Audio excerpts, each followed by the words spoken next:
सध्या एक viral audio सगळीकडे खळबळ उडवत आहे। एक सहाय्यक प्राध्यापक आणि विद्यार्थिनींमधलं कॉल रेकॉर्डिंग समोर आले आहे आणि त्यात ऐकू येते गुण वाढलेत, आता गिफ्ट दे। प्रोफेसर 3 ते 4 दिवसांपूर्वी काल कॉल केला होता। विद्यार्थिनी होय होय। प्राध्यापक आम्ही ते निश्चित केलंय आणि योग्य मार्क दिले आहेत। ठीक आहे। विद्यार्थिनी होय सर, धन्यवाद। प्रोफेसर म्हणतात आता तुला गिफ्ट द्यायचं आहे, आता जे काही गिफ्ट द्यायचं आहे ते नीट विचार करून द्यावे लागेल। विद्यार्थिनी म्हणते ठीक आहे सर। प्रोफेसर म्हणतात तुला भविष्यातही मदत मिळत राहील, त्यामुळे विचार करण्याची कसलीही गरज नाही। विद्यार्थिनी म्हणते ठीक आहे सर। प्रोफेसर तू कोणत्याही बॅचमेट सोबत मार्क्स वाढवण्याच्या या विषयावर चर्चा करू नकोस।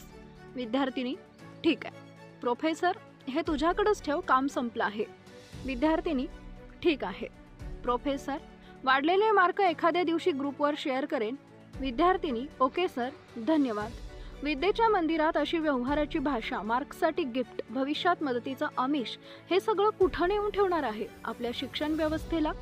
याविषयी तुमचं मत कमेंटमध्ये नक्की सांगा आणि अशाच धक्कादायक बातम्यांसाठी चॅनलला सबस्क्राईब नक्की करा आणि व्हिडिओ शेअर करायला विसरू नका।